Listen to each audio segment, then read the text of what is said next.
Thank you so much for joining us today for a conversation on anti-Asian American Pacific Islander discrimination during this COVID-19 pandemic. Our AAPI community across the country and here at home have experienced heightened levels of discrimination, microaggressions, and violence since the outbreak of COVID-19. To discuss this harmful trend, I'd like to welcome my colleague in the Assembly, Assemblymember David Chiu from San Francisco, who represents the 17th Assembly District and is chair of the Asian Pacific Islander Legislative Caucus in our state legislature. Thank you for joining me, David. Thanks for having me. And I'd also like to welcome Margaret Liang, who's president of the Asian Pacific Islander American Public Affairs, or APAPA Tri-valley Chapter here in our district. Thank you for joining us, Margaret. Thank you for having me, Rebecca. Of course. So David, I wanted to have you here to tell us a little bit about the API Legislative Caucus collaboration with A3PCon to establish a reporting webpage for anti-AAPI discrimination during this pandemic. What was the impetus for this action?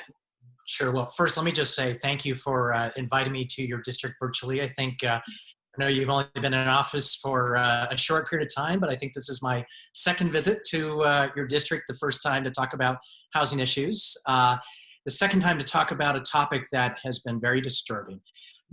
Since the COVID-19 virus outbreak, we have seen a very skyrocketing and disturbing increase in the number of hate crimes, race-based attacks, and discrimination against our Chinese community and our Asian American community, not just in the Bay Area, but throughout our country. Countless acts of racial profiling, of bullying in schools, of microaggressions, and we had heard of so many anecdotal incidents that had occurred that a couple weeks ago we joined up with several advocacy organizations, Chinese for Affirmative Action, APCON, and the Asian American Studies Department at SF State. And by the way, I represent San Francisco. And we launched an online reporting site at Stop AAPI Hate. And we've been unfortunately, just blown away at how many responses we've gotten. Within the first 2 weeks, over 1,100 incidents reported, and reporting of incidents really across the entire spectrum. It's unfortunately very reminiscent of historical times in our country's past when Chinese Americans were referred to as a yellow peril during our country's history with the Chinese Exclusion Act. And unfortunately, it's been a bit consistent with our current president's war on immigrants, and it has not helped when our president has referred to the so-called Chinese virus which has unfortunately just stoked some of this anti-Chinese and anti-Asian sentiment. So again, just really appreciate you reaching out. I know you are very concerned about your constituents and what we're seeing throughout the Bay and in California, and appreciate the chance to engage on this. Of course, thank you, David. You know, I'm a member of the Legislative Jewish Caucus, and I know that we've reached out to your caucus to see how we can help. Hate crimes is always something that we're focused on given our own past. I haven't been shy to talk about my own immigration story, but this is a time when we all have to come together because these types of actions are unacceptable at any time, especially given what each of us is going through today. So thank you for starting that website and allowing us to collect the data, because data is so critical in our advocacy as we move forward. What kind of things have you been seeing? What kind of hate actions? So what we've seen is really the entire spectrum. And the first thing I would say is, in addition to hate crimes, which are crimes that law enforcement would investigate, that reach the level and standards in our criminal law, there have just been countless incidents of what we refer to as hate incidents. So name calling, harassment, bullying, things that may not necessarily result in a criminal prosecutor charging you with a crime in court, but nonetheless are incredibly disturbing. Verbal harassment, shunning, etc. A couple of trends that we've seen, which are also really disturbing. Asian American women are being harassed at twice the rate of API men. We've also found that Asian children young people are involved in over 6% of the incidents, which is very disturbing, and something we're monitoring. There have been too many stories of what's happening in what had been happening in classrooms and what now is happening, even as folks shelter in place. And despite the fact that there are shelter in place policies, there's just a remarkable number of discriminatory incidents that are taking place in grocery stores, in pharmacies, in big box retail. You've probably seen some of these on the internet of people taking out their video when yet another person says something incredibly harmful and race-based in public settings, even as we're supposed to be sheltering in place. So this is happening really all over the state, and as I've discovered now, all over the country. And I know you're a father and I'm a mother, and to hear that it's happening to our youth is devastating, right? We want to protect them from these kind of incidents, but we can't always. So thank you for your advocacy. Margaret, can you talk a little bit about what we're seeing here in our district or around the Bay that you've heard about? Well, thank you for having me. I think in the Tri-Valley, the situation is not as prominent. However, the sentiment is there. There's fear in the Asian American community. Prior to the shelter in place, I have heard that children in their school, Asian American children, were being distanced from their friends because of their fear or because of their racial profiling, I would say. So there are incidences where the kids doesn't want to play closely with them because out of the fear of such virus. And then there are also incidences where Asian American stores, such as restaurants or small businesses in a shopping mall, they were vandalized or their glasses were broken, whereas their neighboring stores were intact. So it's quite targeted attacks. So there were incidences like this, and therefore there is sentiment in the community that Asian Americans needs to be extra cautious. They need to be more vigilant about the surroundings to protect themselves. Wow, I'm so sorry to hear that. Yeah, I'd heard actually locally that one of our Asian-owned restaurants saw a huge, before now most restaurants have seen a decline in patronage, obviously, just because of the shelter-in-place order. But before that, our Asian-owned restaurants had seen it a harder hit than others. And to my daughter's delight, it meant more Chinese food for her for dinner so that we could support.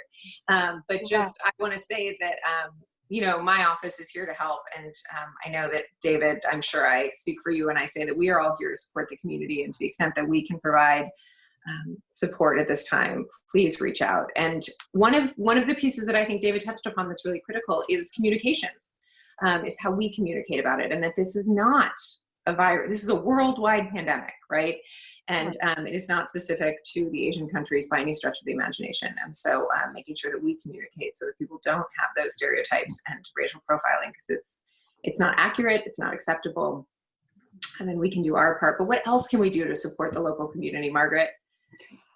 Well, we really appreciate you taking a stance on this issue. And at critical times like this, it's important that we are all standing together and working together through this challenging time.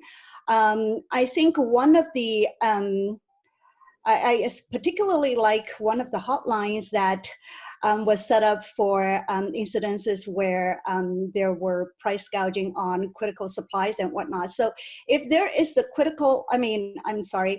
there is a hotline that can be set up where the local residents can feel safely to report any of those incidents, and if there's a way for the residents to be able to get updates on these the incidents report that they submit, I think that would be a great help. And we could work with local law enforcement, although David's resource is obviously a good one for those that don't reach the level of law enforcement, but are really important. I know that the Anti-Defamation League tracks these kind of incidents on an ongoing basis, and this data is critical in our effort to put resources into fighting it and educating. But I think to your point, the other thing is just, if you see something, say something, right? I mean, I teach my kids this all the time, that if someone isn't being treated properly, it's their job to stand up for them. And I think that's true for all of our community members right now. I mean, when we're in the grocery store, like if we see something, it's our job to stand up for our fellow community members. So I hope that everyone will join me in doing that, because it really is critical. And history teaches us that silence is the most dangerous thing we can do, especially given hate is on the rise. So David, given that one of the things Margaret wants, and you are providing it, is for people to have a place to report this discrimination, can you remind us where people can go to report all of these incidents? Sure. If folks want to report a hate incident or a hate crime, the quickest way to do it, you can Google Stop AAPI Hate, or you can go to a3pcon.org/Stop AAPI Hate. I would encourage, if you are actually the victim of a hate crime, anything that involves violence, you can report it at this website, but you also should go to law enforcement, and you should make sure that if there are witnesses or photographs, you do that. As Margaret just mentioned, there have been so many incidents, for example, of vandalism. Just in the last couple of weeks in my city, over the weekend, there were 4 Chinese restaurants in the Richmond neighborhood, which has a significant Chinese immigrant population, that were vandalized. In the Mission, there was a sushi restaurant. Was the only restaurant on a very busy block that got vandalized, and we need folks to report this. And Rebecca, I want to thank you for your leadership and for mentioning your own experience and the experience of the Jewish community.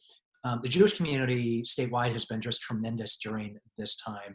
Hundreds of organizations led by the Jewish Caucus and others have reached out to Asian American leaders to offer support.